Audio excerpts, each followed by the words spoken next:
The subject of this seminar is the veil of thoughts.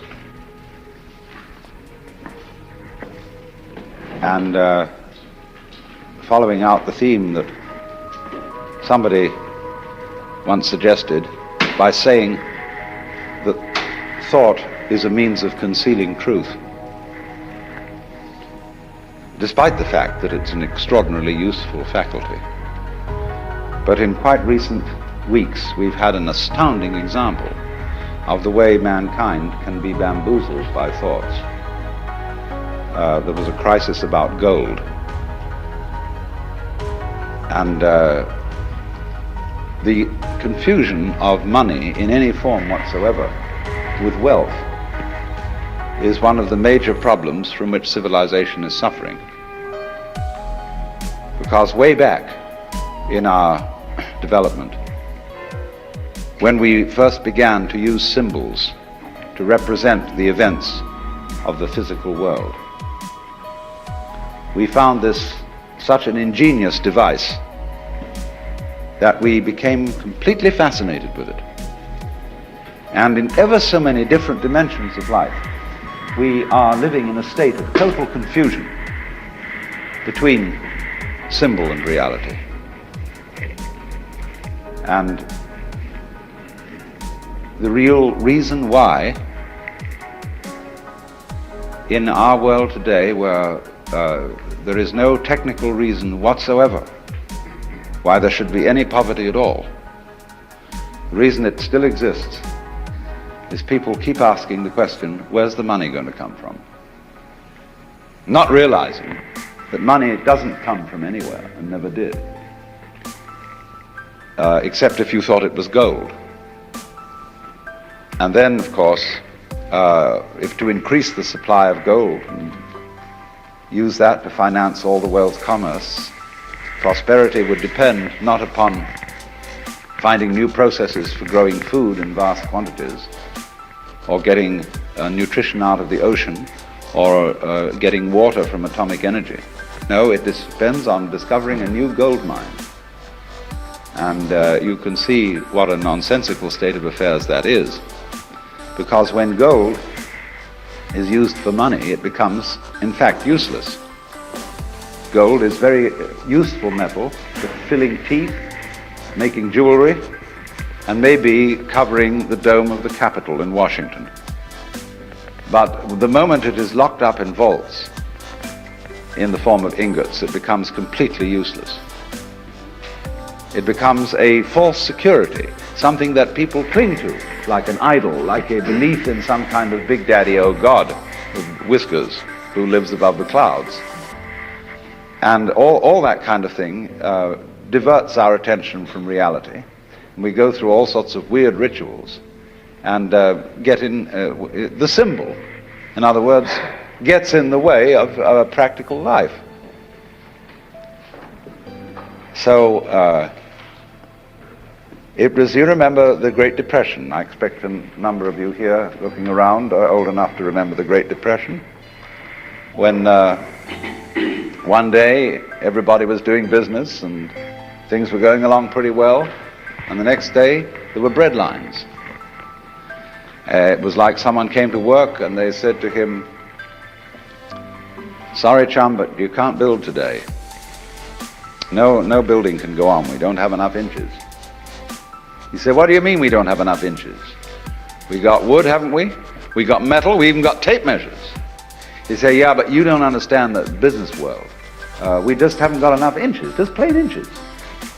We've used too much of them." And that's exactly what happened when we had the Depression. Because money is something of the same order of reality as inches, grams, meters, pounds, or lines of latitude and longitude. It is an abstraction. It is a method of bookkeeping to obviate the cumbersome procedures of barter. But our culture, our civilization, is entirely hung up on the notion that money has an independent reality of its own. And this is a very striking concrete example of what I'm going to talk about,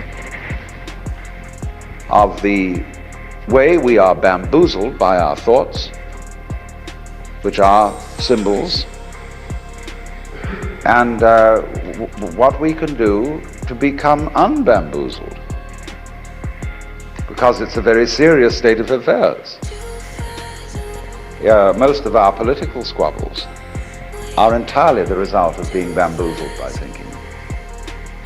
And it is to be noted that as time goes on, the matters about which we fight with each other are increasingly abstract. And the wars fought about abstract problems get worse and worse. We are thinking about vast abstractions, ideologies called communism, capitalism, all these systems, and paying less and less attention to the world of physical reality, to the world of earth and trees and waters, people, and so are, in the name of all sorts of abstractions, busy destroying our natural environment. Wildlife, for example, is having a terrible problem continuing to exist alongside human beings. Another example of this fantastic confusion is that not so long ago, the Congress voted a law imposing stern penalties upon anyone who should presume to burn the American flag. And they put this law through with a great deal of patriotic oratory and the quoting of poems and so on about Old Glory, ignoring the fact entirely that these same congressmen, by acts of commission or omission, are burning up that for which the flag stands. They are allowing the utter pollution of our waters, of our atmosphere, the devastation of our forests, and the increasing power of the bulldozer to bring about a ghastly fulfillment of the biblical prophecy that every valley shall be exalted, every mountain laid low, and the rough places plain. But you see, they don't notice the difference between the flag and the country. Or as Korzybski pointed out, the difference between the map and the territory. Now, however, I think we should begin by talking a little bit about, when we use the word physical reality as distinct from abstraction, what are we talking about? Because you see, there's going to be a fight about this philosophically. If I say that the final reality that we're living in is the physical world, a lot of people will say that I'm a materialist, that I'm unspiritual, and that I think too much of an identification of the man with the body. Any book that you open on yoga or Hindu philosophy will have in it a declaration that you start a meditation practice by saying to yourself, I am not the body. I am not my feelings. I am not my thoughts. I am the witness who watches all this and is not really any of it. And so if I were to say then that the physical world is the basic reality, I would seem to be contradicting what is said in these Hindu texts.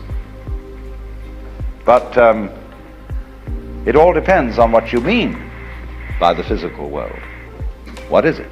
First of all, it must be pointed out that the idea of the material world is itself philosophical. It is in its own way a symbol. And so if I take up something that is generally agreed to be something in the material world, and I argue that this is material, of course it isn't. Because nobody has ever been able to put their finger on anything material. That is to say, if by the word material, you mean some sort of basic stuff out of which the world is made. By, say, analogy with the art of ceramics, pottery, we use clay and we form it into various shapes, And so a lot of people think that the physical world is various forms of matter. And nobody has ever been able to discover any matter. They've been able to discover various forms, yes, various patterns, but no matter. You can't even think how you would describe matter in some terms other than form.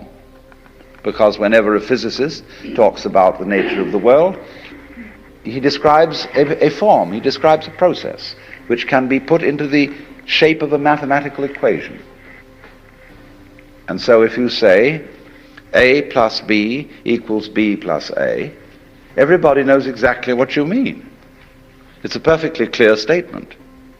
But nobody needs to ask, what do you mean by A or what do you mean by B? Or if you say 1 plus 2 equals 3, that's perfectly clear. But you don't need to know 1 what, 2 what, or 3 what. And all our descriptions of the physical world have the nature of these formulae, numbers. They are simply mathematical patterns, because what we're talking about is pattern.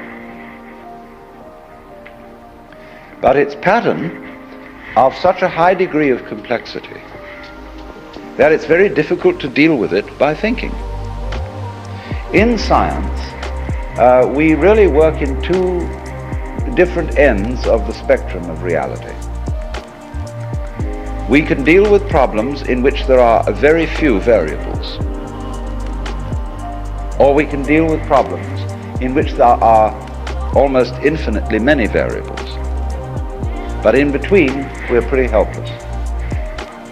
In other words, the average person cannot think through a problem involving more than 3 variables without a pencil in his hand. That's why, for example, it's difficult to learn complex music.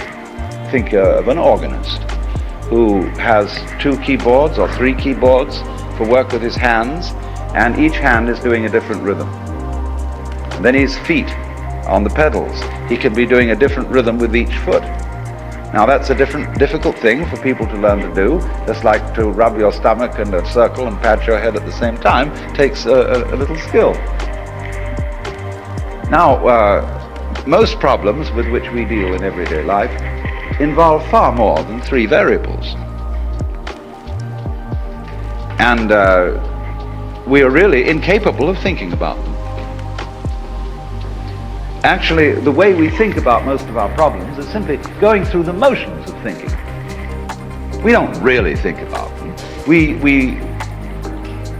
do most of our decision making by hunch.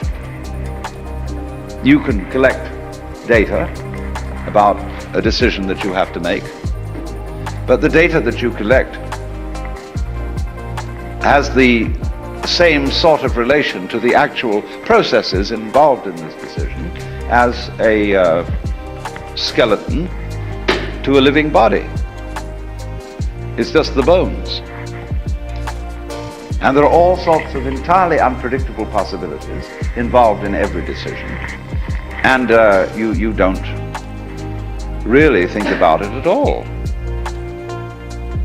The truth of the matter is that we are as successful as we are, which is surprising, the degree to which we are successful in conducting our everyday practical lives, because our brains do the thinking for us in an entirely unconscious way. The brain is far more complex than any computer. The brain is, in fact, the most complex known object in the universe, because our neurologists don't understand it. They have a very primitive conception of the brain and admit it. And therefore, if we do not understand our own brains, that simply shows that our brains are a great deal more intelligent than we are. Meaning by we, the thing that we have identified ourselves with. Instead of being sensible and identifying ourselves with our brains, we identify ourselves with a very small operation of the brain, which is the faculty of conscious attention, which is a sort of radar that we have that scans the environment for unusual features. And we think we are that, and we are nothing of the kind. That's just a little trick we do.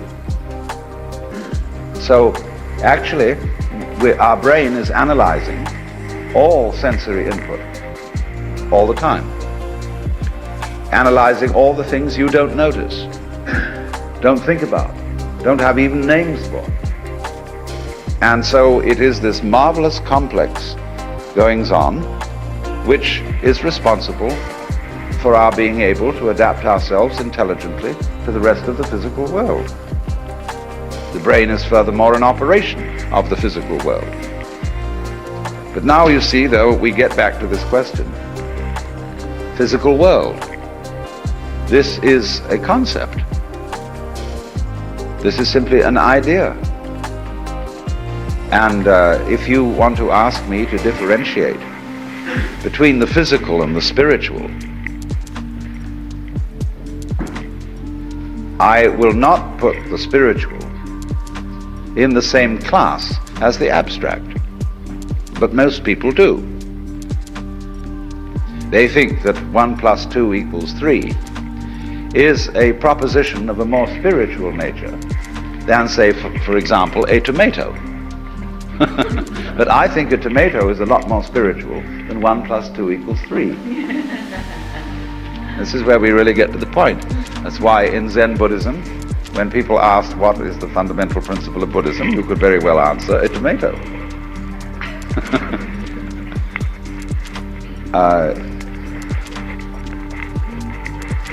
Because look how, when you examine the material world, how diaphanous it is.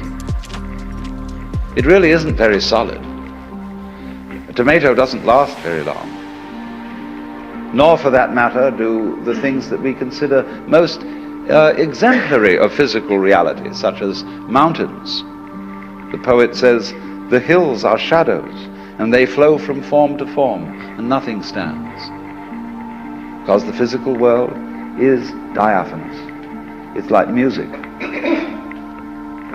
When you play music, it simply disappears. There's nothing left. And that, for that very reason, it is one of the highest and most spiritual of the arts, because it is the most transient.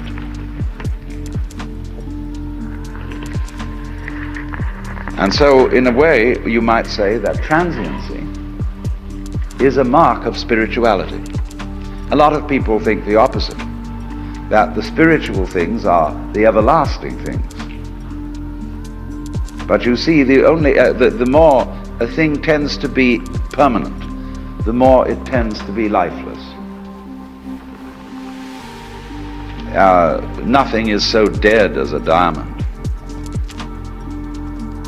And yet, this imagery, the idea of the most mineral objects being the most permanent, and so they get associated with the spiritual. Jesus Christ is called the Rock of Ages.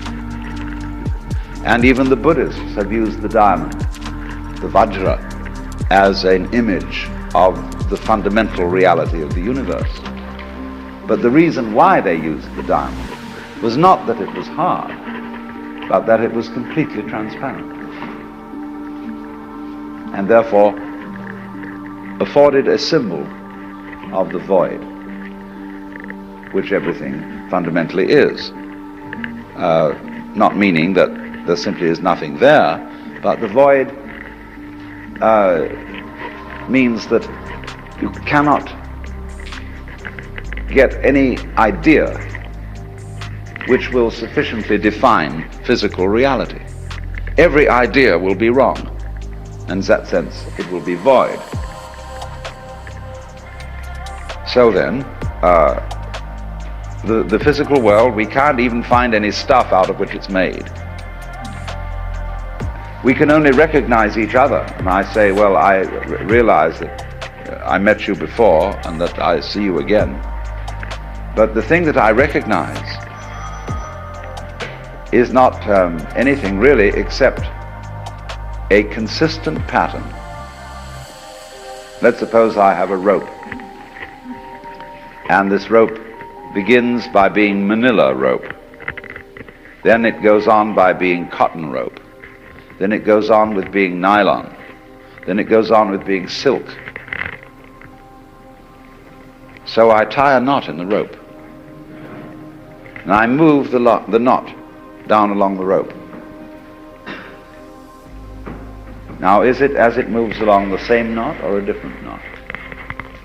We would say it was the same, because you recognize the pattern of the knot. But at one point it's manila, at another point it's cotton, at another point it's nylon, and at another it's silk. And that's just like us. We are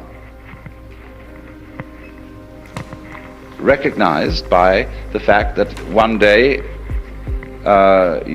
you face the same way as you did the day before, and people recognize your facing. So they say that's John Doe or Mary Smith. But actually the contents of your face, whatever they may be, the water, the carbons, the chemicals, are changing all the time. You're like a whirlpool in a stream. The stream is doing this consistent whirlpooling, and we always recognize, like at the Niagara, the whirlpool is one of the sights. But the water is always moving on. And we are just like that, and everything is like that.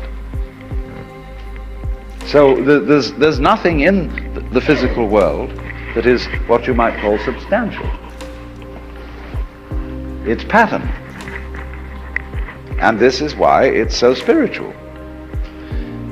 To be non-spiritual is not to see that. In other words, it is to impose upon the physical world the idea of thingness, of substantiality.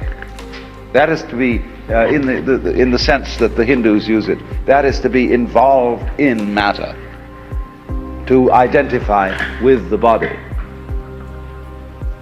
To believe, in other words, that the body is something constant, something tangible. The body is really very intangible. You cannot pin it down. It's all falling apart, furthermore. And we're aging, getting older, and so therefore if you cling to the body, you will be frustrated. So the whole point is that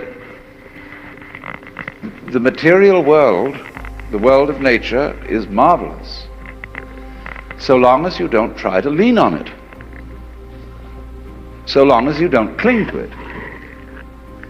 And if you don't cling to it, you can have a wonderful time with it. Let's take for a very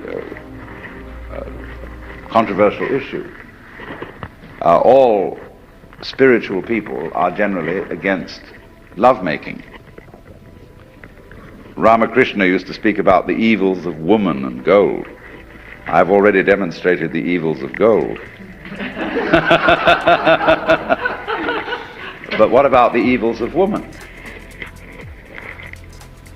In my point of view, yes, women can be a source of evil if you attempt to possess them. I mean, if you can say of another person, I love you so much I want to own you, and really tie you down and call you, well, it's like that poem of Ogden Nash where someone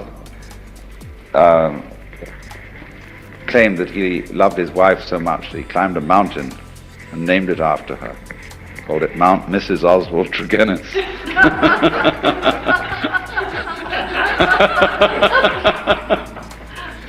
And so, in other words, if you try to possess people and you make your sexual passion possessive in that way, then of course you are trying to cling to the physical world. But you see, women are in a way much more interesting if you don't cling to them, if you let them be themselves and be free. And in my opinion, you can have a very spiritual sex life if you are not possessive. But if on the other hand you are possessive, then you're in trouble. So, but you know, the average Swami won't agree with that, because he confuses. He, by thinking that the body that I touch, is something evil, he's hung up with it. It's like the story of the two Zen monks who were crossing a river, and it was the ford was very deep because of the flood, and there was a girl trying to get across, and one of the monks immediately picked her up, threw her over his shoulder and carried her across, put her down on the other side, and then the monks went one way and she went another. And the other monk had been in a kind of embarrassed silence, which he finally broke, and he said, "Do you realize that you broke a monastic rule by touching and picking up a woman like that?" And he said, "Oh, but I left her on the other side of the river and you're still carrying her."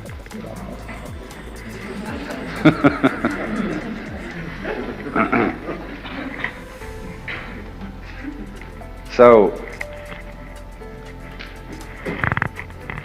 the whole question then, you see, is that even you can find this to some extent in that rather irritable saint Paul,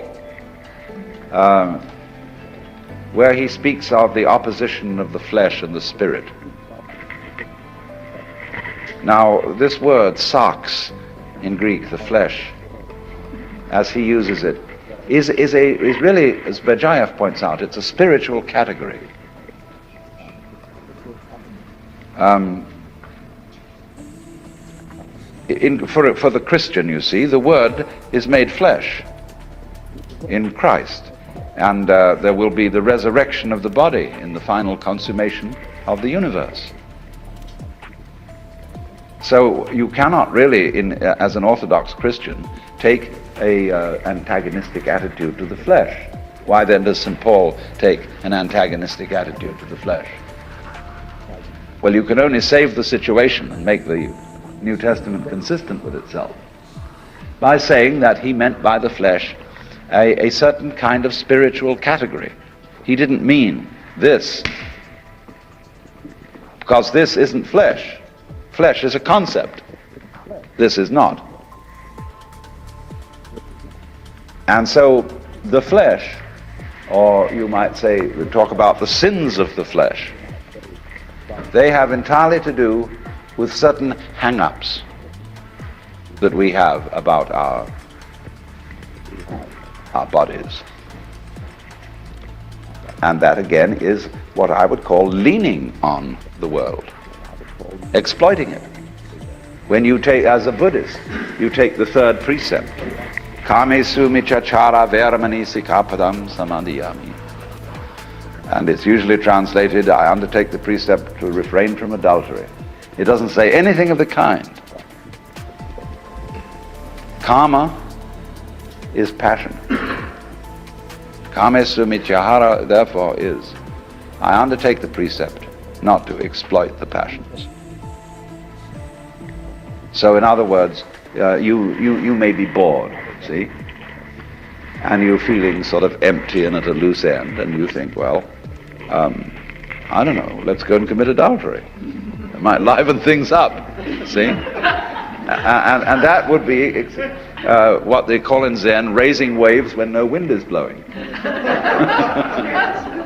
It would be quite a different matter if, in a perfectly spontaneous and natural way, you fell in love with some woman. You wouldn't be going out of your way to get into trouble. It would be appropriate and natural at the time. Or in the same way, a lot of people, instead of saying, let's commit adultery, when they feel sort of bored, they say, let's go and eat something. And so they become fatter and fatter and fatter because they're filling the spiritual vacuum in their psyche with food, which doesn't do the job. It is not the function of food to fill spiritual vacuums. So in this way, one exploits the appetites or the passions. So likewise also the fifth precept, Sura Merya Majjapamadatthana, is the list of intoxicating substances. And it doesn't say that you are not going to take them. It says you're not going to be intoxicated by them. In other words, a Buddhist may drink but not get drunk. I don't know how that applies to psychedelics, but that's another story. So, one might say then that we are confused through and through about what we mean by the material world. And what I'm first of all doing is I'm just giving a number of illustrations which show how confused we are. And let me repeat this to get it clear, because it is rather complicated. In the first place, we confuse abstract symbols, that is to say numbers and words and formulae, with physical events, as we confuse money with consumable wealth. In the second place, we confuse physical events, the whole class and category of physical events, with matter. But matter, you see, is an idea, it's a concept. It's the concept of stuff, of something solid and permanent that you can catch hold of. Now, you just can't catch hold of the physical world. The physical world is the most evasive, elusive process that there is. It will not be pinned down, and therefore it fulfills all the requirements of spirit. So what I'm saying then is that the non-abstract world, which Korzybski called unspeakable, which was really a rather good word, is the spiritual world. And the spiritual world isn't something kind of gaseous, abstract, formless, in that sense of shapeless. It's formless in another sense. The formless world is the wiggly world. There really is no way that the physical world is. In other words, the nature of truth. I said in the beginning, somebody had said that thoughts were made to conceal truth. This is the fact, because there is no such thing as the truth that can be stated. In other words, ask the question, what is the true position of the stars in the Big Dipper? Well, it depends where you're looking at them from. And there is no absolute position. So in the same way, accountants, a good accountant will tell you that any balance sheet is simply a matter of opinion.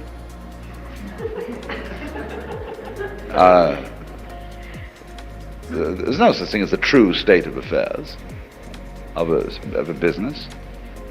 But we're all hooked on the idea that there is, you see, an external objective world which is a certain way. And that it really is that way. History, for example, is a matter of opinion. History is an art, not a science. It's something constructed, which is accepted as a more or less satisfactory explanation of events, which, as a matter of fact, don't have an explanation at all. Most of what happens in history is completely irrational. But people always have to feel that they've got to find a meaning. For example, you get sick, and you've lived a very good life, and you've been helpful to other people and done all sorts of nice things. Then you get cancer. And you say to the clergyman, why did this have to happen to me? And you're looking for an explanation, and there isn't one. It just happened that way. But people feel if they can't find an explanation, they feel very, very insecure. Why? Because they haven't been able to straighten things out. The world is not that way. So the truth, in other words, what is going on, is of course a lot of wiggles. But the way it is always in relation to the way you are. In other words, However hard I hit a skinless drum, it will make no noise. Because noise is a relationship between a fist and a skin. So in exactly the same way, light is a relationship between electrical energy and eyeballs. It is you, in other words, who evoke the world, and you evoke the world in accordance with what kind of a you are, what kind of an organism. One organism evokes one world, another organism evokes another world. And so everything, reality is a kind of relationship. So once one gets rid of the idea of the truth as some way the world is in a fixed sense, say it is that way, see? Then you get to another idea of the truth altogether. The idea of the truth that cannot be stated, the truth that cannot be pinned down. And then that is the kind of truth that is God. When we speak of God as the reality that exceeds all thoughts, that surpasses all definitions, that is infinite, unbounded, eternal, immeasurable in terms of time. That's what we're talking about.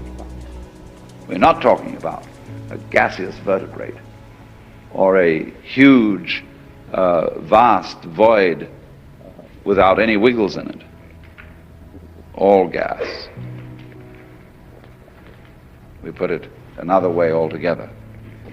The truth that cannot be pinned. Well, now in the first talk, I was explaining that the theme of this seminar was the problem of how thoughts protect us from truth and what to do about it.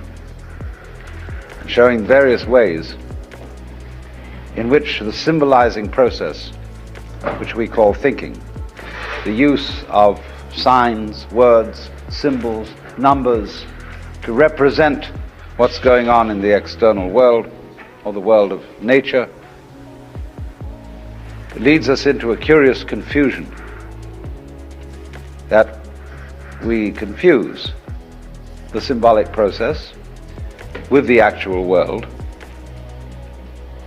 And the temptation to do this arises from the extraordinary relative success that we have had in controlling the world of nature with the power of thought. But I don't know if it's ever struck you that we really don't know whether we have successfully controlled it or not.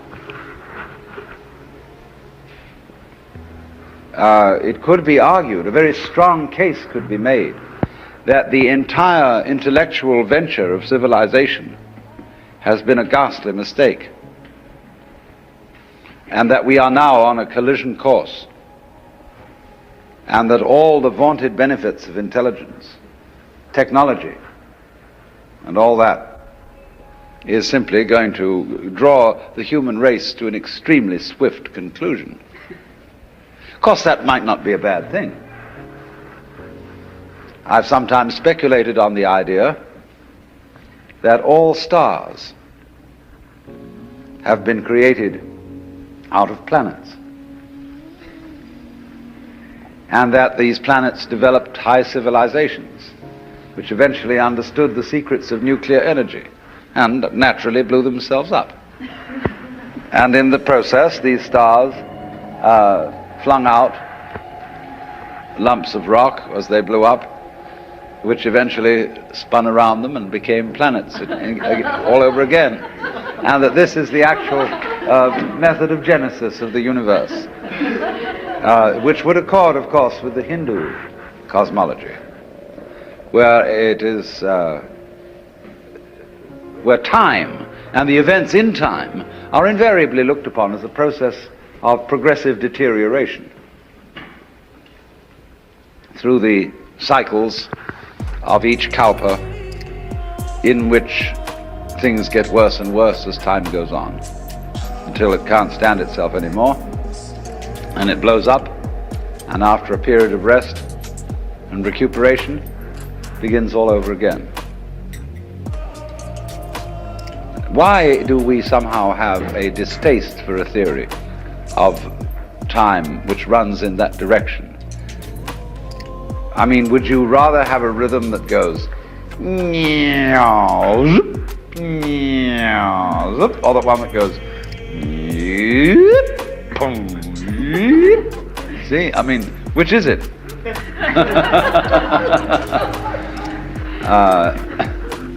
Or do you want one that's going up always?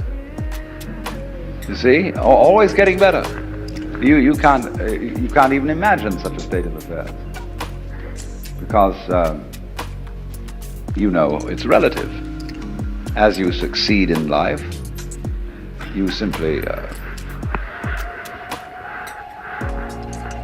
well, there was a communist, a Russian philosopher who accused the communists in their various 5-year plans and progressive notions, wherein people were always preparing for tomorrow, of converting all human beings into caryatids. Now, you know, a caryatid is a pillar shaped in a human form which supports a roof. And he said, you are turning all men into caryatids to support a stage upon which others will dance. But of course, you know they never will. You have one row of caryatids supporting a floor, and very soon your children are the next row of caryatids supporting another floor, so that it gets higher and higher, but we don't really know where we began, and we're always in the same place. Always hoping, always thinking that the next time will be it. And this, of course, is an eternal illusion. It's much better. Actually, one will be much happier to think that the future is simply deteriorating. I can explain that very simply. Human beings are largely engaged in wasting enormous amounts of psychic energy in attempting to do things that are quite impossible. You know, as the proverb says, you can't lift yourself up by your own bootstraps.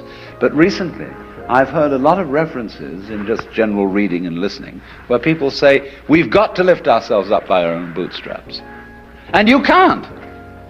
And you can struggle and tug and pull till you're blue in the face, and nothing happens except that you exhausted yourself. All sensible people, therefore, begin in life with two fundamental presuppositions. You are not going to improve the world, and you are not going to improve yourself. You are just what you are.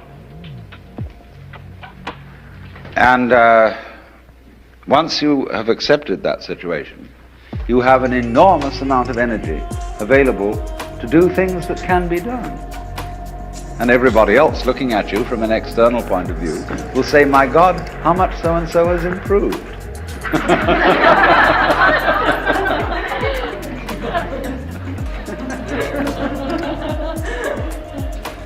But I know, I mean, hundreds of my friends are at work on enterprises to improve themselves by one religion or another, one therapy or another, this system, that system, and I'm desperately trying to free people from this. And I suppose that makes me a messiah of some kind. But the thing is that you can't do it. One very simple reason, which I think most of you are by now familiar with, is that the part of you which is supposed to improve you is exactly the same as that part of you which needs to be improved. In other words, there isn't any real distinction between bad me and good I, between the higher self, which is spiritual, and the lower self, which is animal. It's all of a piece. You are this organism, this integrated, fascinating energy pattern. And as Archimedes said, give me a fulcrum and I will move the earth, but there isn't one. It's like, you know, betting on the future of the human race.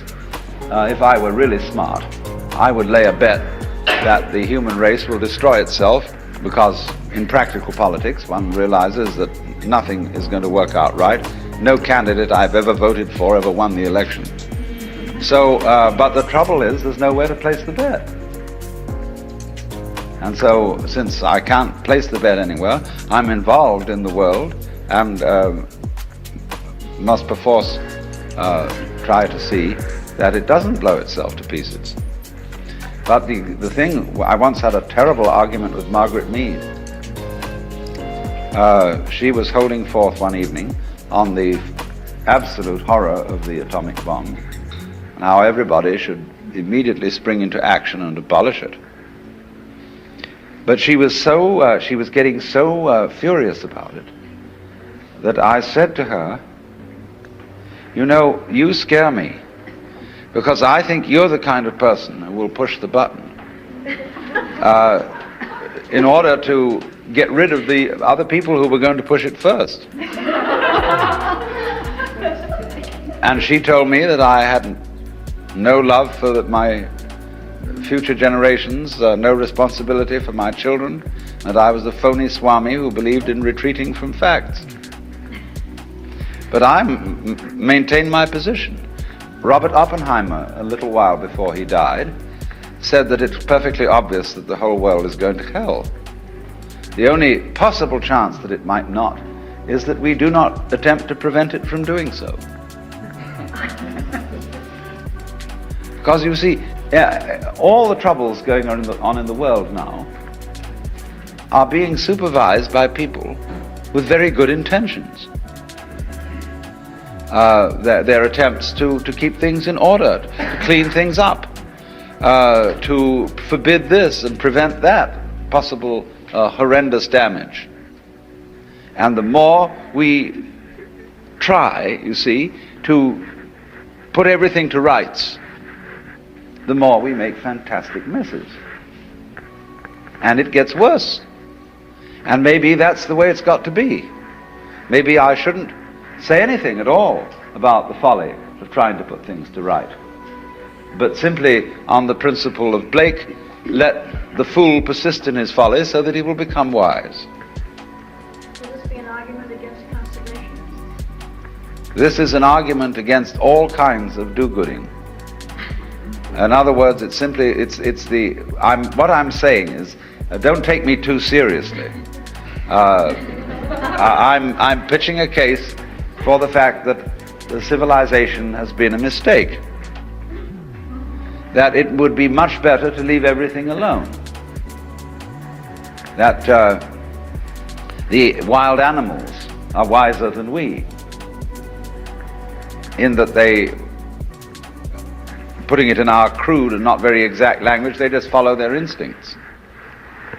And if a moth mistakes a flame for the signal on which it gets a mating call and flies into the flame, so what? That just keeps the moth population down.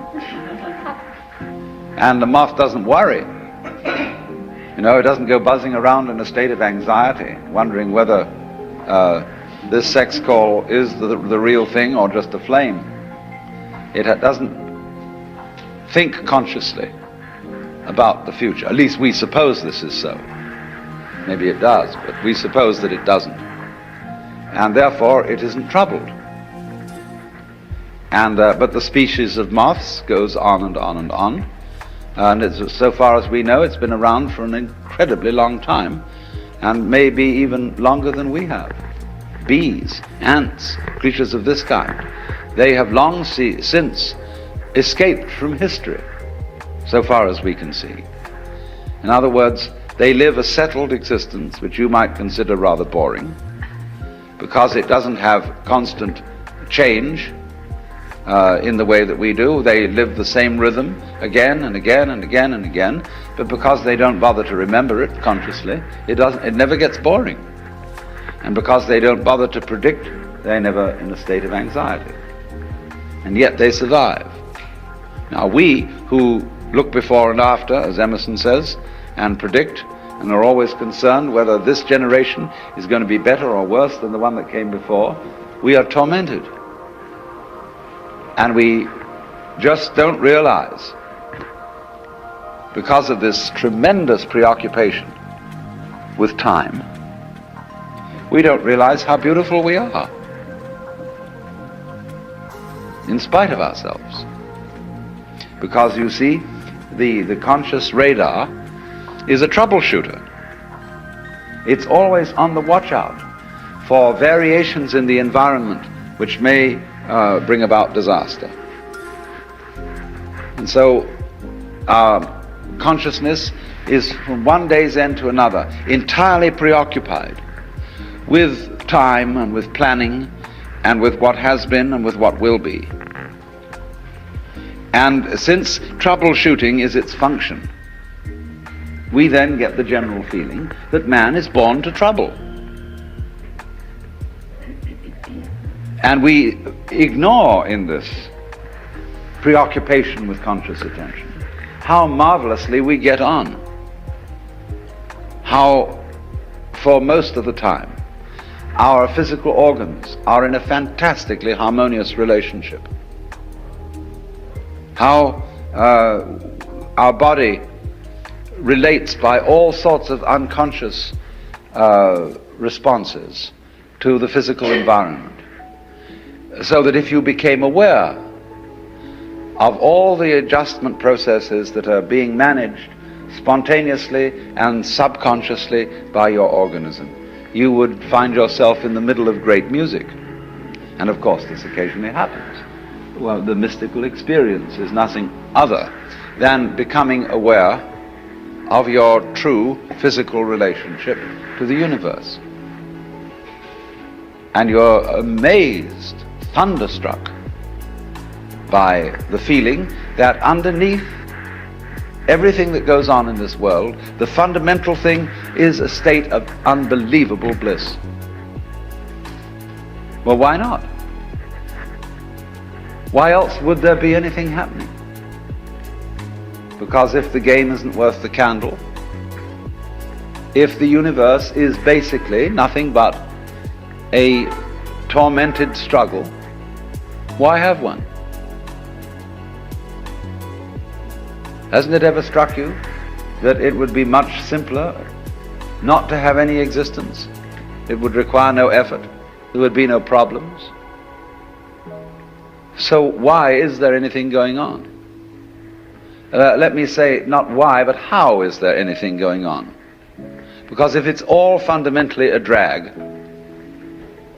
I just don't see any reason for its being. Everything would have committed suicide long ago, and to be at rest. Abu Ben Adhem, may his tribe decrease by cautious birth control and be at peace.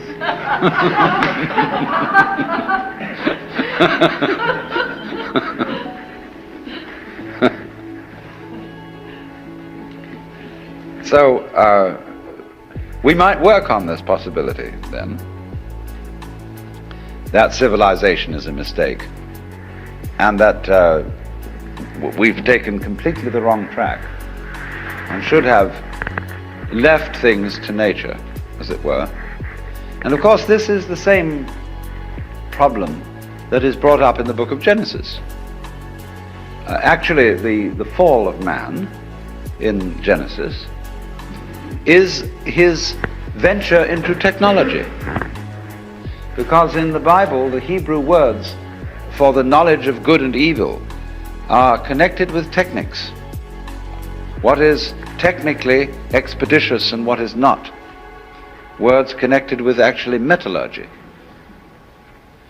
And to be as God, you see, when you eat of the fruit of the tree of knowledge and you become as God, means you think you're going to control your own life.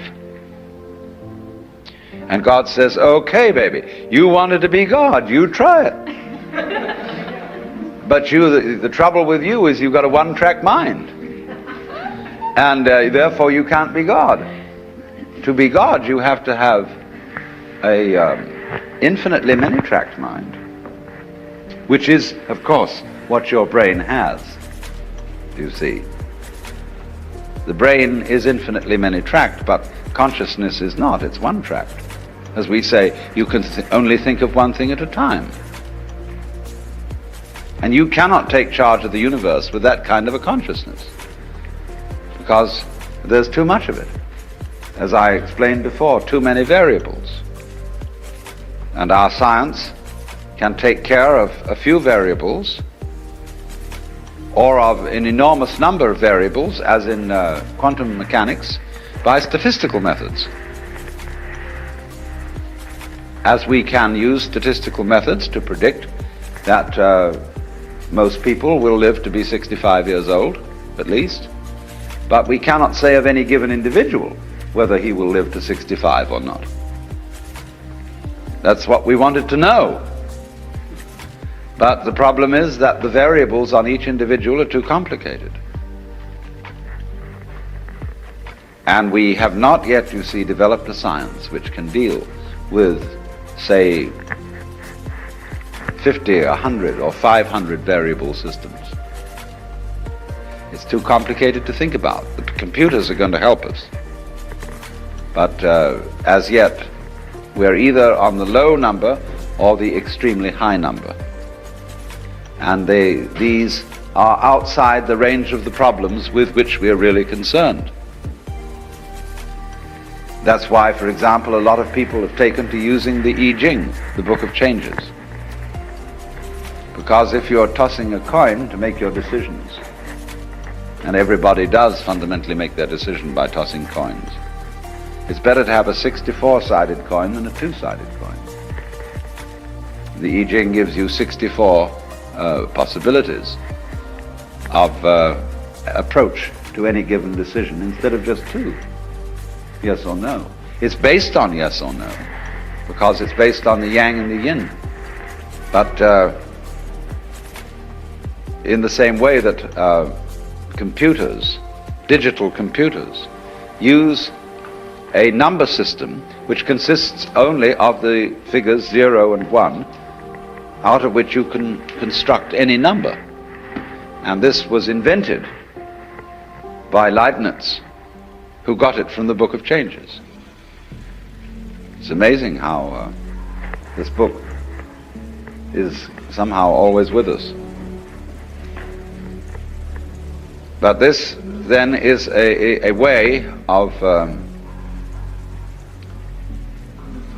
helping your own multivariable brain arrive at decisions, cooperating with your own mind. Because then again, after you've tossed your 64-sided coin, the oracle that you read that explains each particular hexagram in the Book of Changes is a sort of Rorschach blot. It is very laconic remarks into which everybody reads just exactly what they want to read. But that helps you make a decision by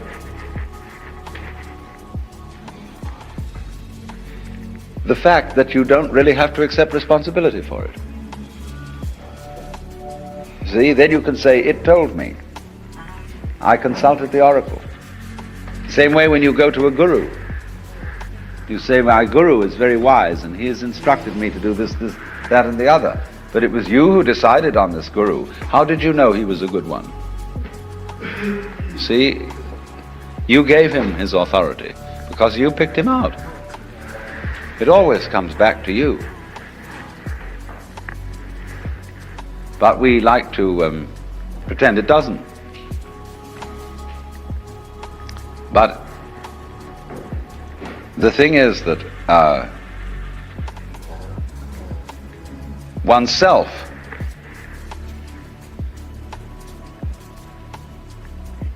is certainly not the stream of consciousness. Oneself is everything that goes on underneath that, and of which the stream of consciousness is a mere, it has about the same relation to oneself as the bookkeeping does to a business. And if you're selling grocery, there's very little resemblance between your books and what you move over your shelves and counters. There's just a record of it. And that's what our consciousness keeps. Now, supposing then we work with the argument that we've made an awful mistake in bringing out civilization.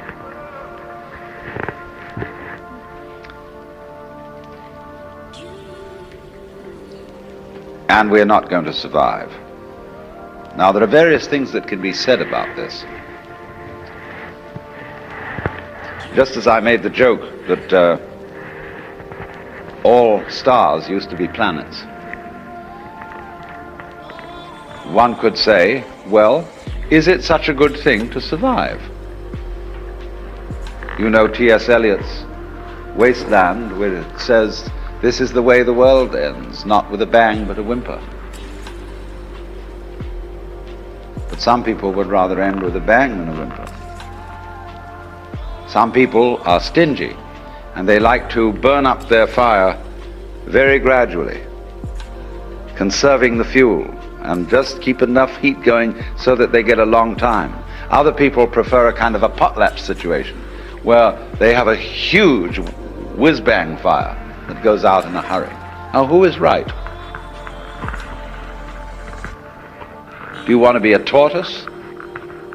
You know, a tortoise that lives for hundreds of years, but drags itself around all the time, very slow sullen? Or would you rather be some little hummingbird? Yeah, hummingbird, that's the thing. See, that dances and lives at a terrific pace. See? Well, you can't say one is right and the other's wrong. And so there may be nothing wrong with the idea of a world, a civilization, a culture that lives at a terrific increasing pace of change and then explodes. That may be perfectly okay. My point is that if we could reconcile ourselves to the notion that that is perfectly okay, then we would be less inclined to push that button. It's the anxiety.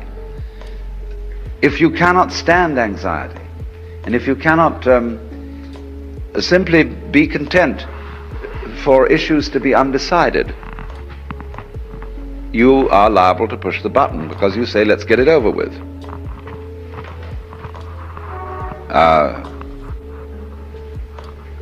People who have trouble with the law and are manipulating the courts in one way or another always learn to delay everything, put it off, introduce legal red tape, manage to, like Ralph Ginsburg, who's been in trouble because of the Eros magazine. He's got a very smart attorney who simply, although the case has gone to the Supreme Court, he's simply mumbling away and putting up all sorts of things so that he keeps Ralph out of jail. And that's life. Life is simply a way of postponing death. And that's what we have to do. So then, let's say, well, civilization wasn't really a mistake. It was just as natural as anything else. A being that exists under conditions of illusion, that imagines that it's controlling its own destiny, that thinks it's capable of improving itself, and by virtue of this illusion destroys itself rapidly in an interesting way. You see? Let's suppose that's what we are. But you still come back to the point that you are spending an enormous amount of energy in doing things that can't be done. That is to say, tugging at the bootstraps. And if you find this frustrating, if you really don't like it, you don't have to do it. You can stop.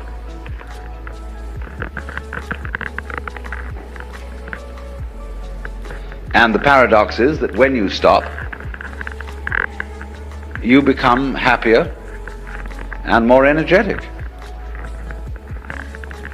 People always wondered about the Calvinists, because Calvinists believed that from the beginning of time, God had foreordained who was to be saved and who was to be damned.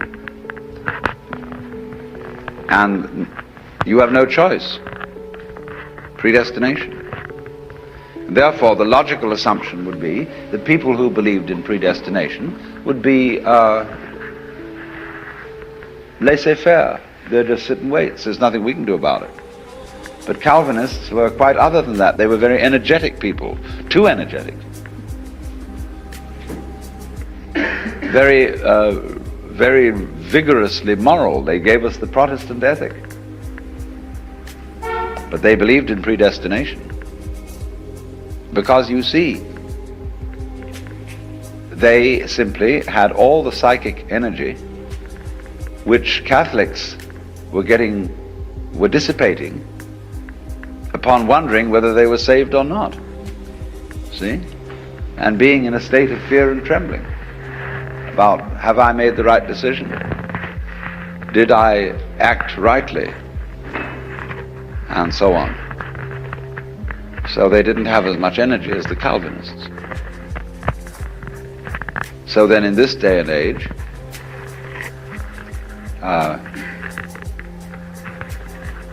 we say, in the line of thought of psychiatry or of most schools of psychotherapy, it's important for you to accept yourself rather than to be in conflict. Get with yourself. But everybody says but, because nobody dares take that too far. There's always a little bit of reservation on the end of it. It's like, I've never heard a preacher to this day give a sermon on the passage in the Sermon on the Mount, which begins, "Be not anxious for the morrow."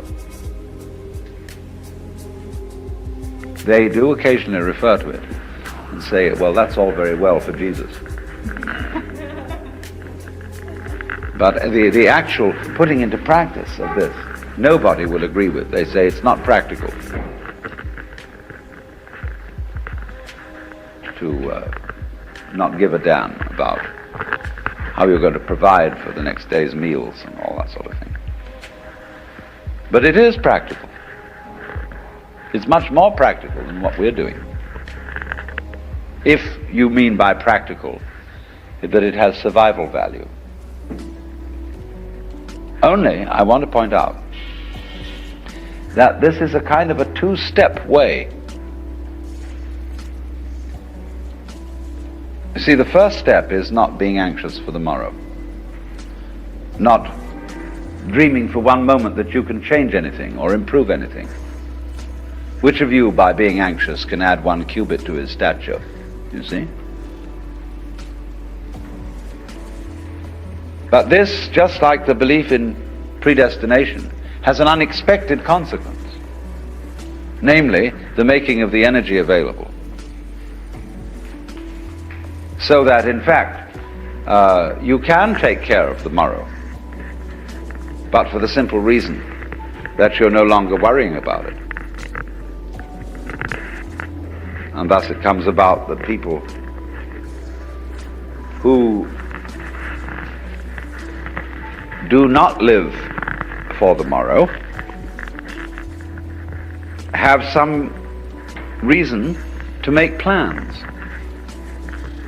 But those who live for the morrow have no reason to make plans for anything, because they never catch up with tomorrow, because they don't live in the present.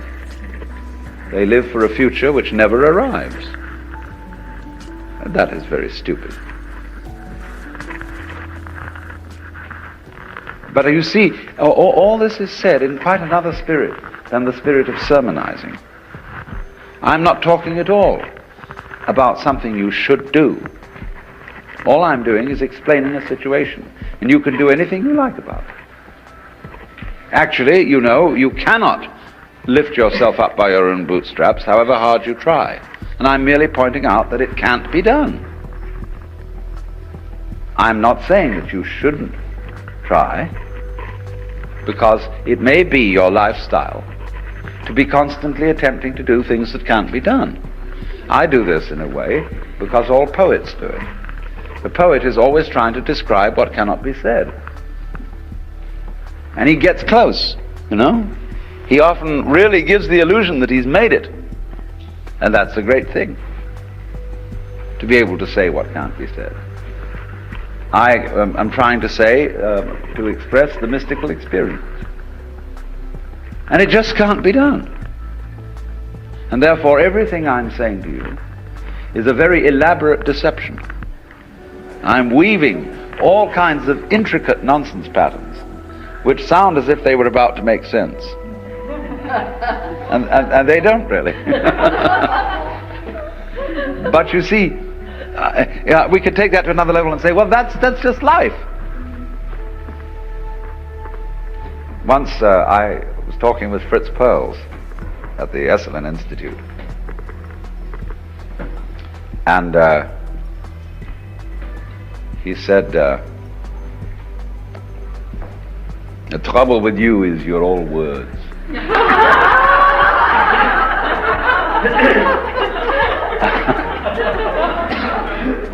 Why don't you practice what you preach? So I said, I don't preach. And furthermore, don't put words down. Because the patterns that people make with words are just like the patterns of ferns or of the marks on seashells. They are a dance, and they're just as much a legitimate form of life as flowers. He said, you're impossible.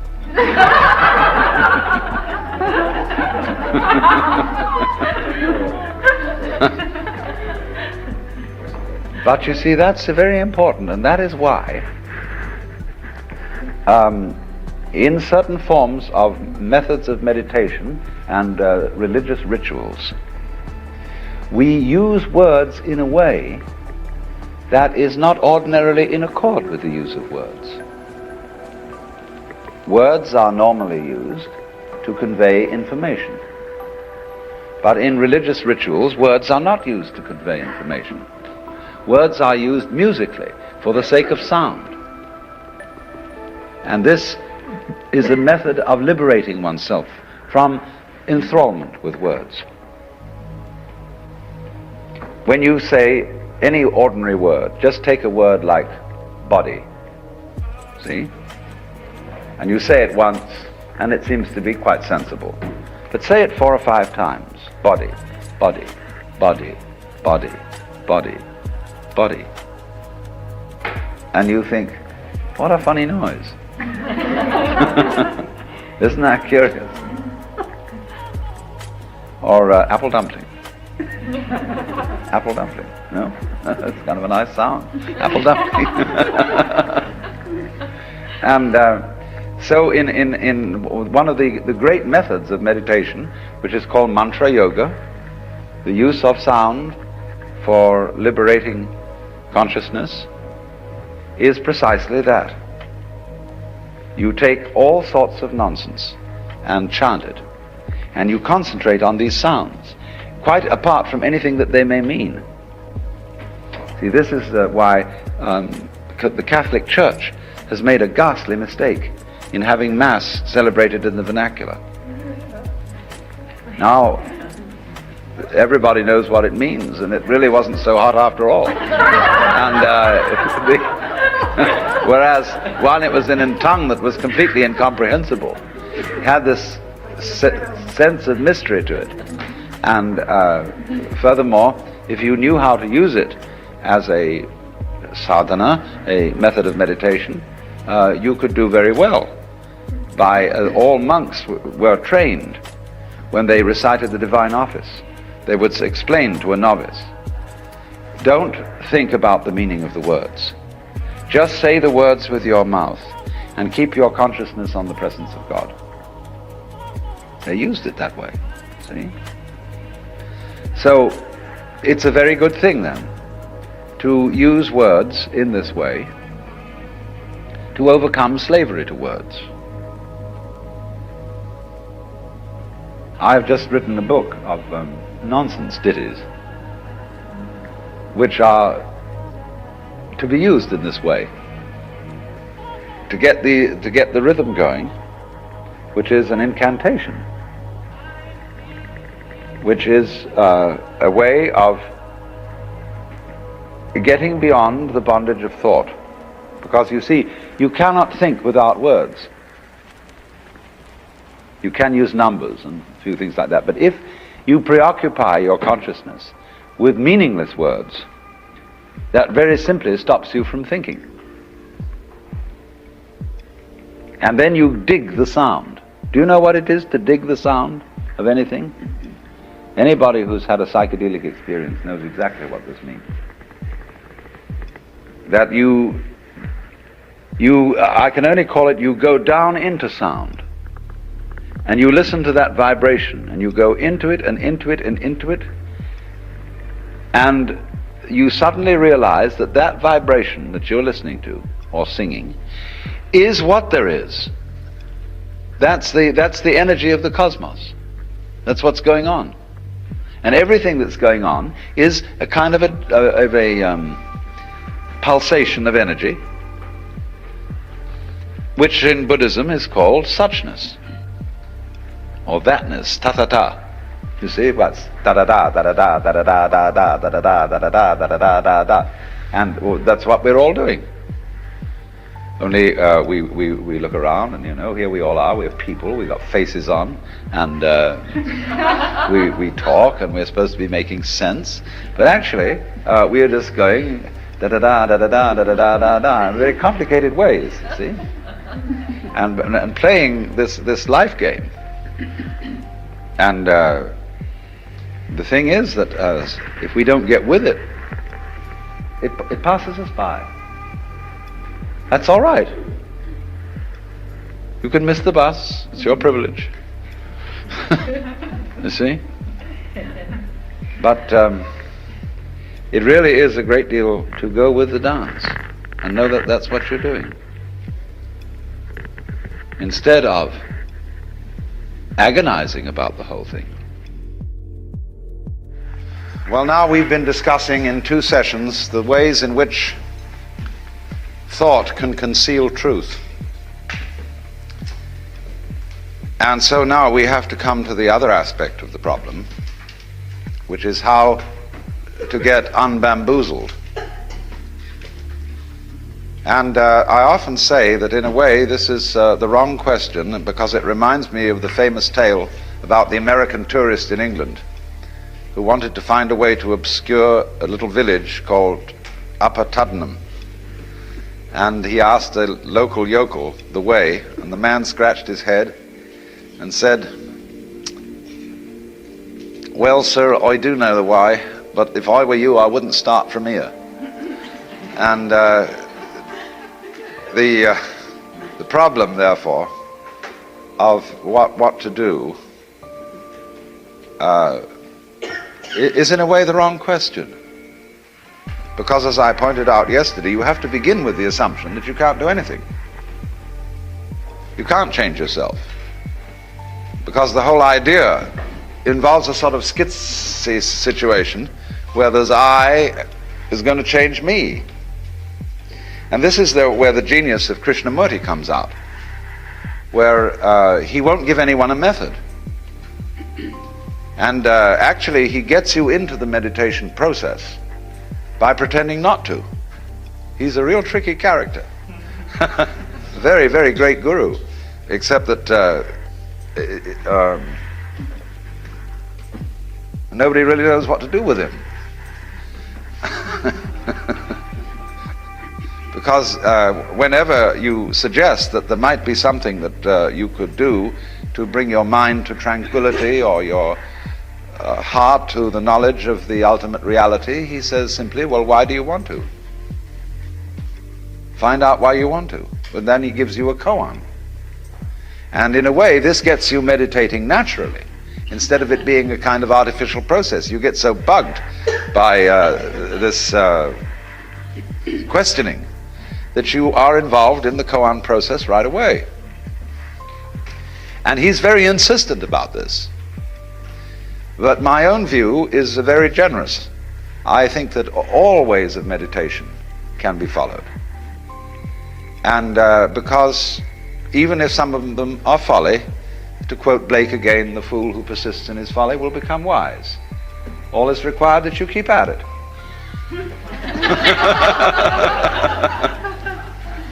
So I want to talk this morning about the various central methods of meditation. And we'll begin, why not, with the Yoga Sutra, Patanjali, where the first, he says, now yoga is explained. This is the first verse. And the commentators point out that the word now means that this is a discourse following other discourses. Something has gone before. Certain things you have to have mastered before you try yoga. And this is in line with the Hindu view of life, that life is divided into ashramas, or stages. That you start out with the stage called brahmacharya, which is the studentship, and then you become grihastha, which is householder, and only after you fulfill the life of the householder do you take up yoga. And this is, of course, also in line with Jung's views, that spiritual awakening belongs properly to the second half of life.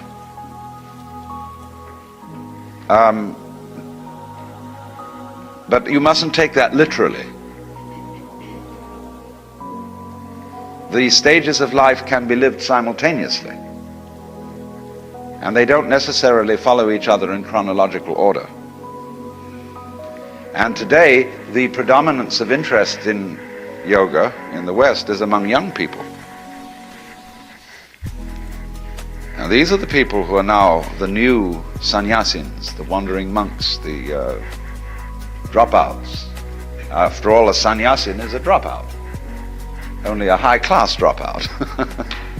And but he has, in India, of course, fulfilled his social debts. He has raised a family, established his work, and put his oldest son in charge of the business. But we are in an entirely different situation, because many of our oldest sons despise the business that we as adults were involved in, because they see through the hollowness of a way of life that has so hopelessly confused symbol with reality. So I guess in our circumstances, yoga is important for everyone. Now the next verse of the Yoga Sutra says, Yogas Chitta Vritti Nirodha. And this is a complicated thing to translate. It says yoga is the cessation of turnings of the mind. Vritti means to turn, to be turbulent. When you talk about a Chakravartin as a great ruler, a great king, means one who turns the wheel. Vartin is the same as Vritti. And Vartin is one who turns, a Vritti is a turning, a wave, like a wave rolls over and splashes. Chitta means approximately consciousness.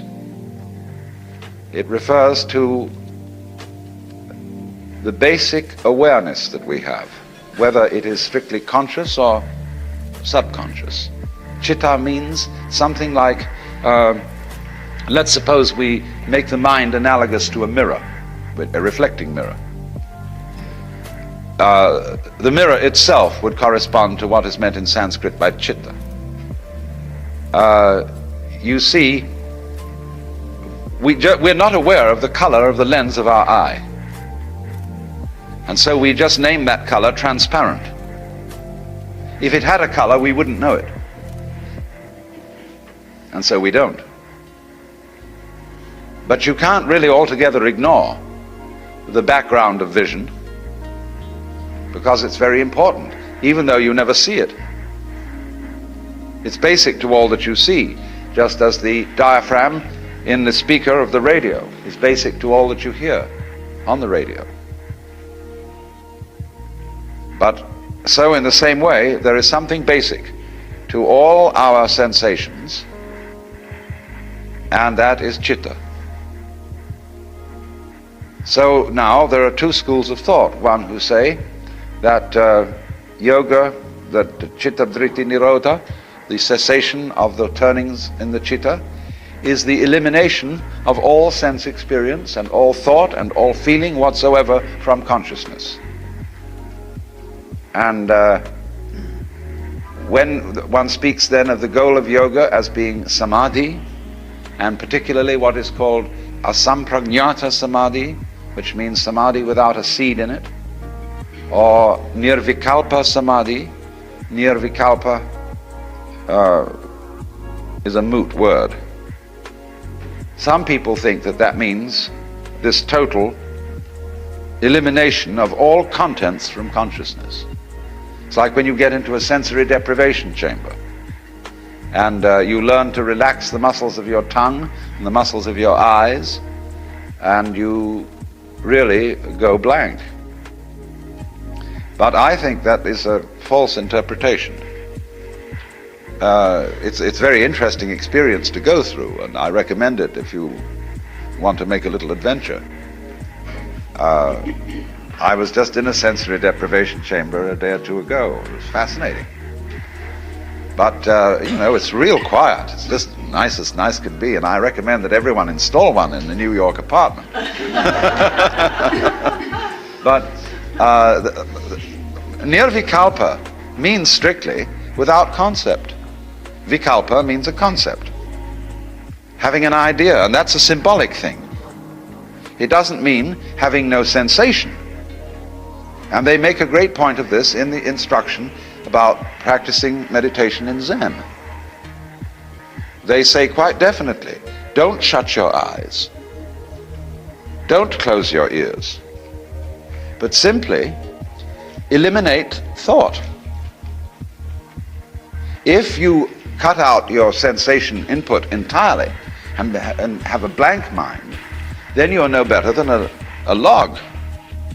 In that case, logs and rocks would be Buddhas. The point then is, in other words, they have various poetic phrases in Zen to indicate the nature of samadhi. One is the moon in the water. You see, there's a verse which says, all waters contain the moon. Not a mountain, but the clouds encircle it. So all waters contain the moon means that whenever the moon rises, instantly it is in all waters. They didn't know, of course, in those days anything about the speed of light. But they felt that the moon comes into the water when the moon is in the sky in exactly the same way as when the hands are clapped, the sound issues without a moment's hesitation. And so another verse says, the geese do not intend to cast their reflection. The water has no mind to receive their image. It's zut there like that. And so the ideal of samadhi is for you to have a mind like that, what they call a mind of no hesitation. Mind which doesn't, as it were, stop to say whether this or should not be reflected. And so they would go on to explain the basic nature of your mind is like that from the beginning. That's what it is to have a mind. That's what the Zen master Bankei would call the unborn mind, or the Buddha mind in every one of us, that we all have as a natural gift. And so he says, when you hear a crow go, "Caw," you know immediately it's a crow. I am a crow for the moment. And so in the same way, when Bankei was once giving a talk, there was a Nichiren priest, and you know those Nichirens are kind of Buddhist Jehovah's Witnesses. And this priest was heckling him in the back. And he said, I don't understand anything you're saying. And Bankei said, come closer, and I'll explain it to you. And this man began to weave his way through the crowd. Bankei said, come closer still. Still closer. Come right here. And he came right up. Bankei said, you see, you understand me perfectly.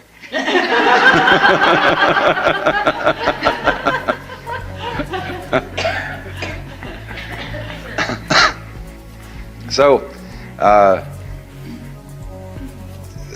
the feeling then is that the Nirvikalpa Samadhi is this state of just perfectly clear consciousness, which responds to everything going on without labeling it, without categorizing it.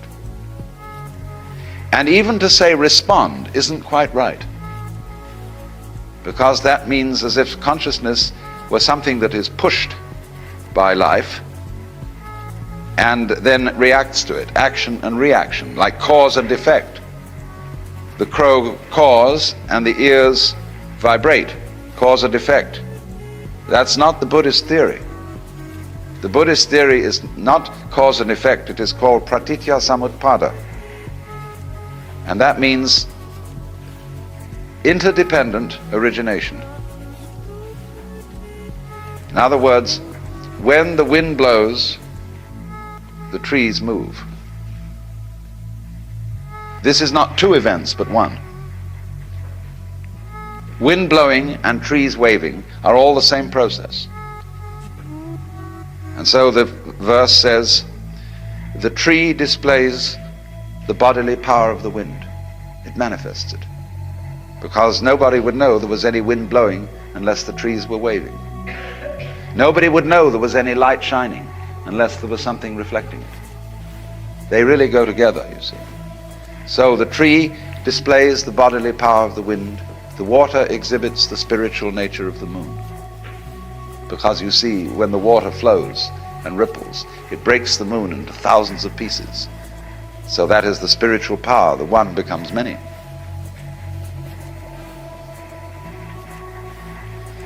So then what we are looking at then is a state of consciousness which is like that, which is one with the whole thing going on. And this is saying the same thing as Krishnamurti says when he tries to explain that there really is no feeler separate from our feelings and no thinker separate from our thoughts. There is simply a process going on. And so in the same way, Huineng, the sixth patriarch, prefers not to use the image of the mirror for the mind, but he prefers the image of space. That's why when his rival for the patriarchate made up the poem which explained that the mind is a mirror and we must wipe it to keep off the dust, Huineng countered this by saying there isn't any mirror, and so whereon can the dust fall? See? So this is saying that you will never be able to discover a thinker other than thoughts, a feeler other than feelings, a sensor other than sensations. That's the meaning of the dialogue between Bodhidharma and Eka.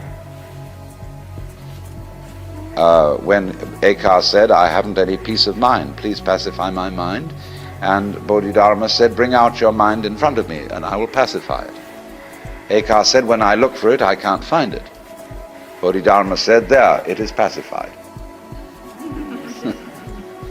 So Eka, was looking for his mind.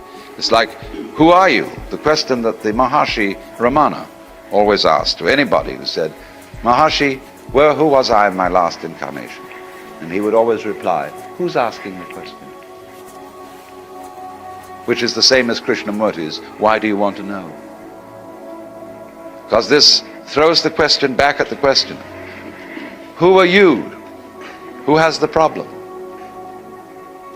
And you look and you look and you look and you can't find it. When you look for Hume, the British philosopher, really went through the same experience.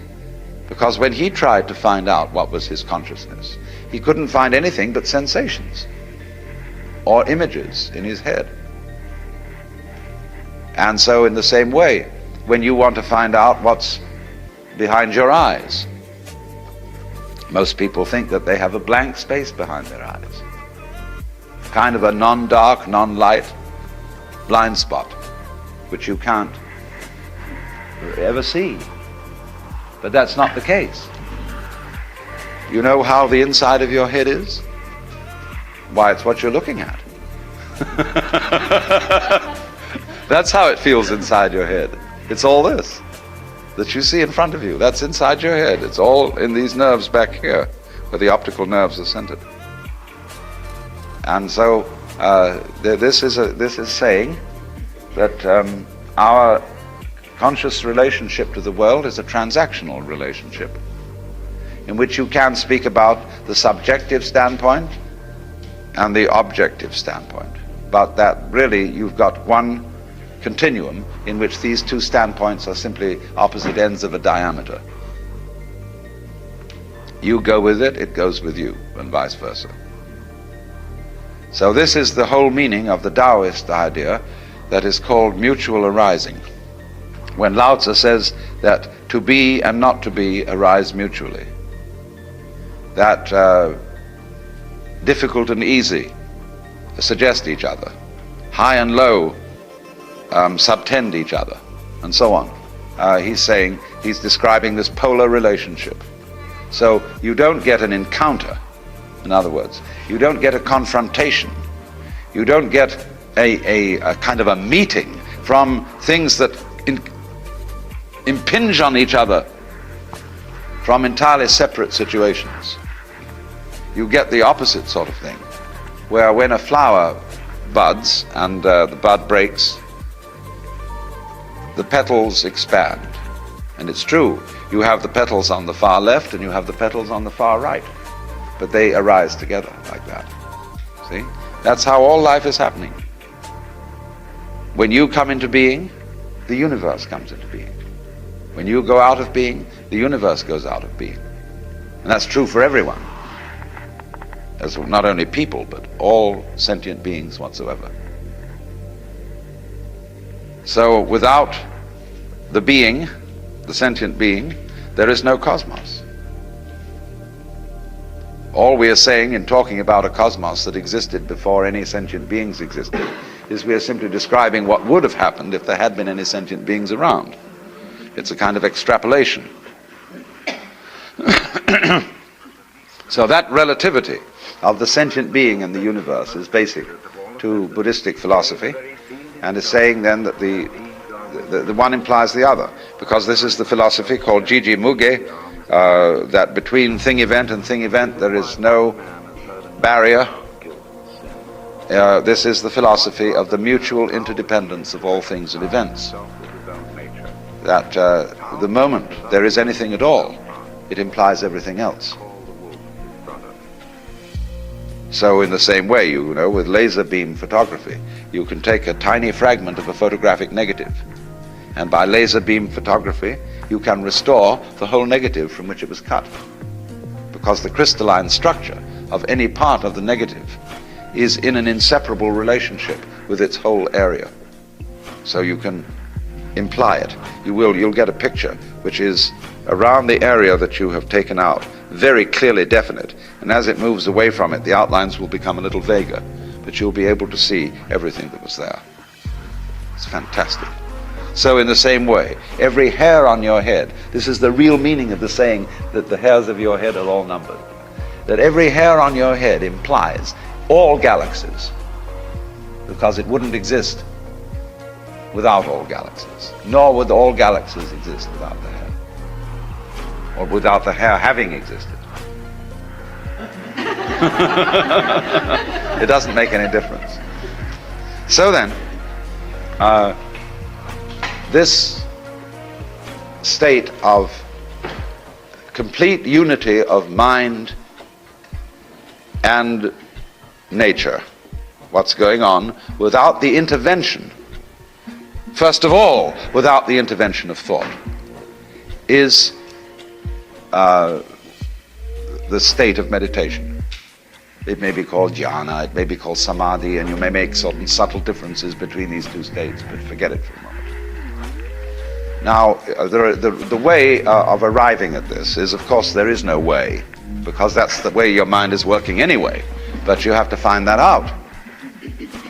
You have to find out that you don't need to accept yourself by trying to accept yourself. It doesn't mean anything to accept yourself, because who accepts what? But you don't know that at first. You think there is a who has to accept what.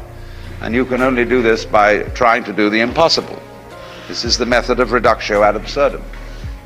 So then, in the beginning of meditation, there are alternative methods you can use. You can use the questioning method. Who am I? And who is it that wants to know? Who is asking? Who it is that is asking? That's the method of interiorization.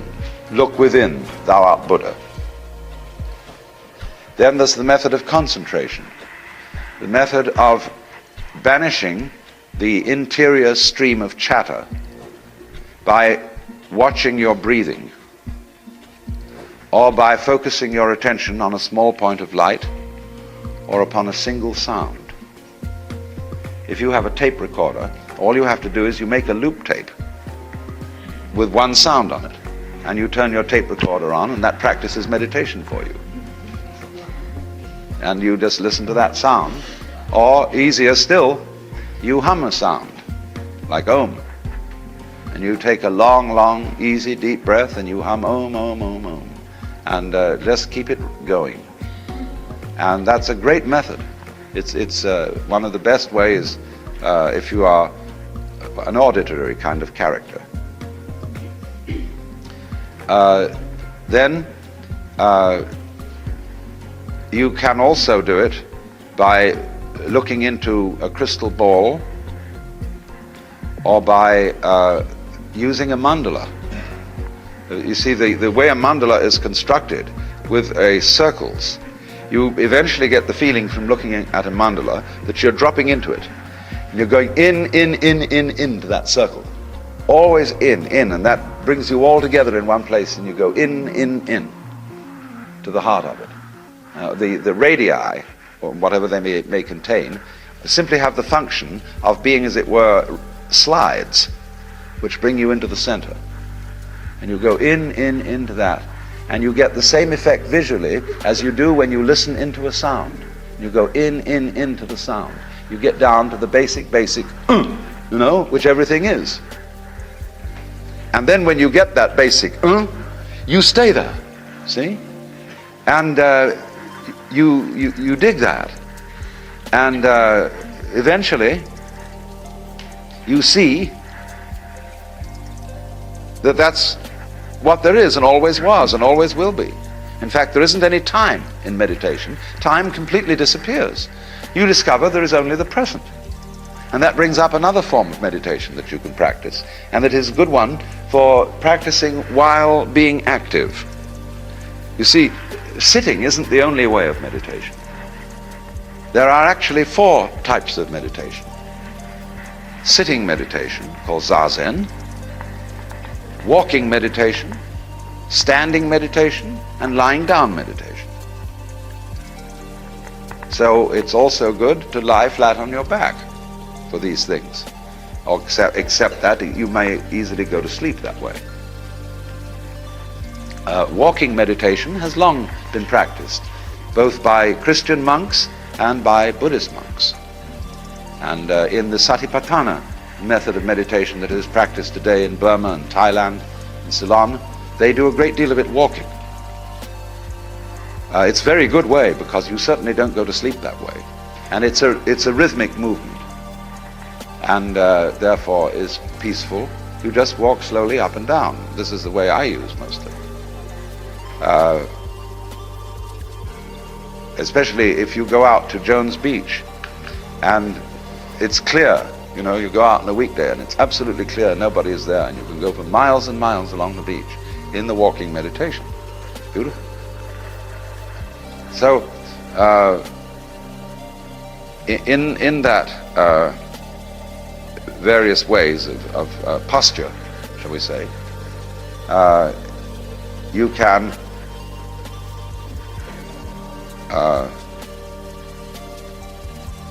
concentrate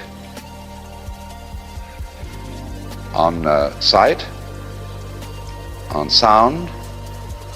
Nobody has done much with touch, but people have done meditation on bodily motion, as in dancing or mudra. That is another thing. Mantra is sound, mudra is gesture. And in Houston Smith and Elder Hartley's film of Tibetan monks, you will see them doing the mudra method of meditation, constantly moving their hands. This is the same kind of a thing. Or another method is the letting everything alone, where you allow all your psychic processes and sensuous processes free rein to do anything they want to do. And you will find, for example, that let's supposing that at this very moment you are all hearing the sound of my voice. Now, if you turn your conscious attention from the meaning of what I'm saying simply to the sound of the words, you will be surprised to discover that you don't have to make any effort to understand what I'm talking about, because your brain will take care of that. And you can just listen to the noise. It'll all go into you, and you'll understand. But you can just concentrate on the flow of sound. American Indians often do that when they're encountering a stranger, because they can tell more about him from the tone of his voice than what he says. He may be lying.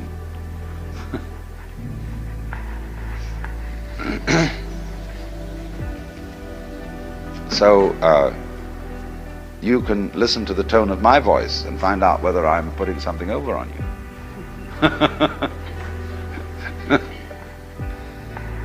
It's the tone that is important, you see, fundamentally. It's the music that finally counts in life. As I was explaining yesterday, one may regard the universe as a musical phenomenon, that it is a huge system of extremely complex vibrations which is playing. And that's what it's all about. Just you don't ask, what does Mozart mean? You just listen to Mozart. It's great. So you don't ask what the universe means. Well, now, in a way, this meditation method of just letting your mind alone and let it go where it wants to go has the same disadvantage as lying down on the floor. You may go to sleep. But don't worry about that too much, especially if you do it early in the morning. And on waking, immediately is the easiest time. You're just in that moment between sleeping and waking. You will find you are in a very fascinatingly clear state of mind. That's the ideal hour of the day for having an experience of cosmic consciousness. And you can move right into it at that point. Don't get up immediately. Just lay flat out. You may want to do something or other to refresh yourself a little, like taking a drink of water or something. But right at that moment, you find you can have extraordinary clarity. And then you see, as you go on, it begins to become clear to you that there really is no one separate from this changing stream of feelings who's having them. They're just there. And in that moment, the problem of what to do about yourself vanishes, because there is no separate self.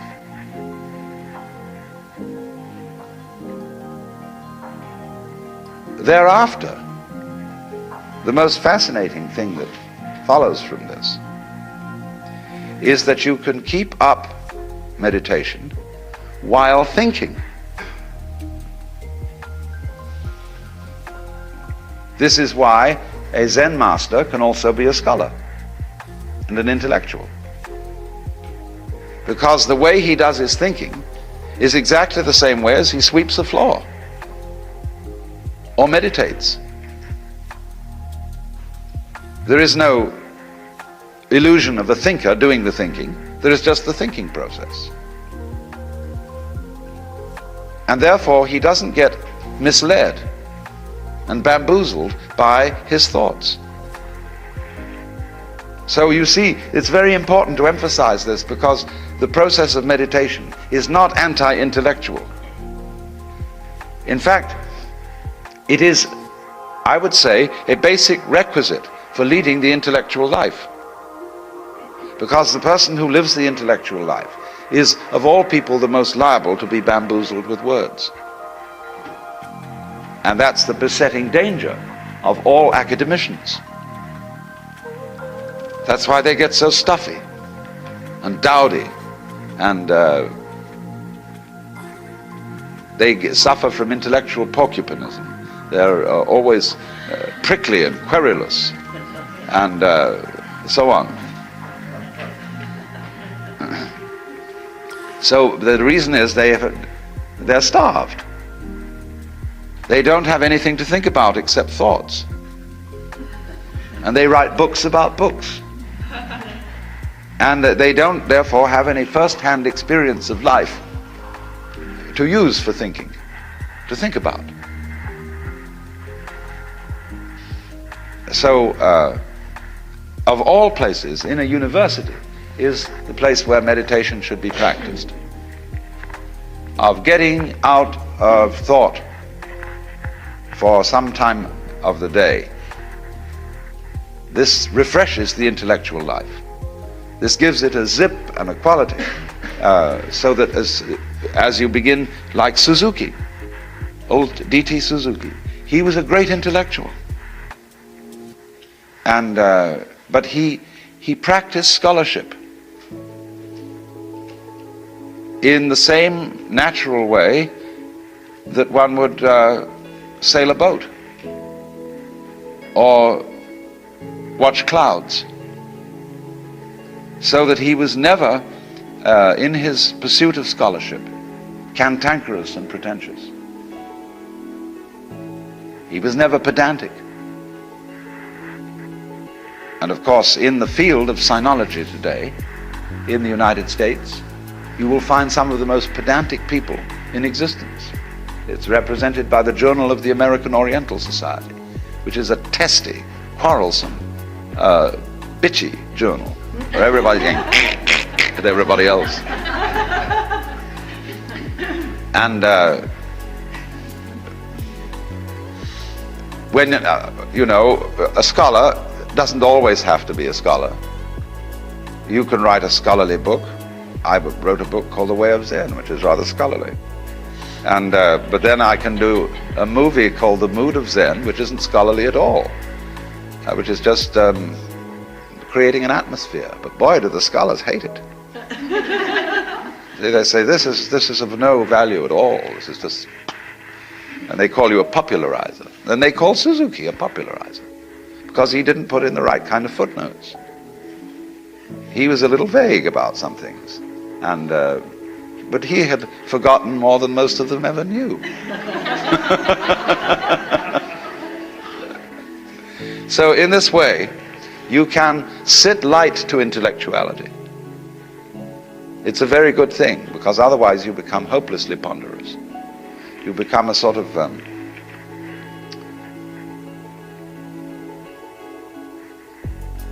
a mechanical tick-tock being that is full of it's like you put fish in your mouth and the whole thing were very small bones with no meat on them at all. And that's the sort of feeling you finally get from being over intellectual. So really, I do want to make this plain, because so many people think that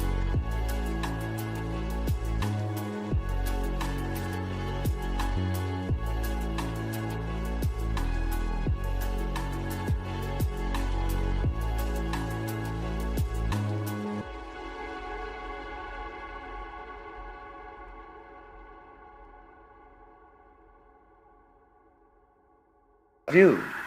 They say the more you think about it, the further you are from it. But I don't think that's true. At least it's oversimplifying the matter. If you've got an intellect, you must use it. It's a divine gift. It's a talent.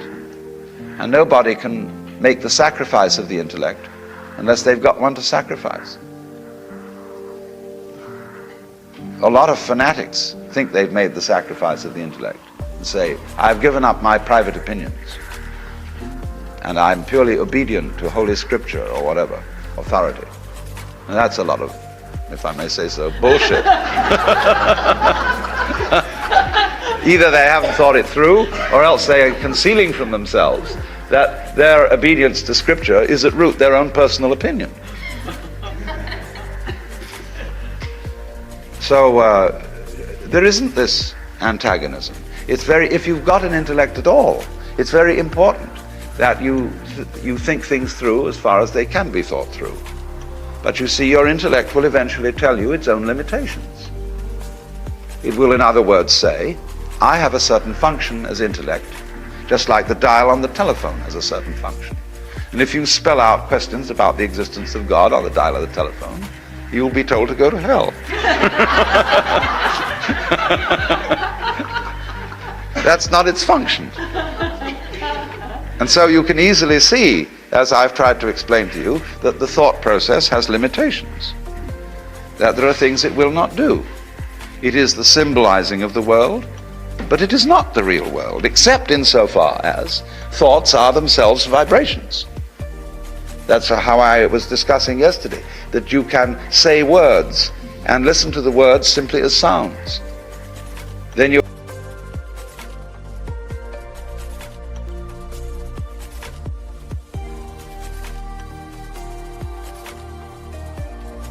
thought itself tells you that it can't go all the way.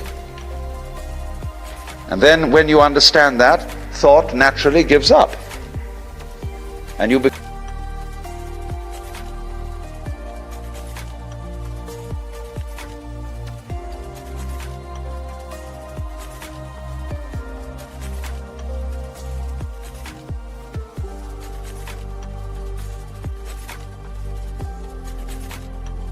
Dogen, in the great Japanese Soto Zen master, always told his students,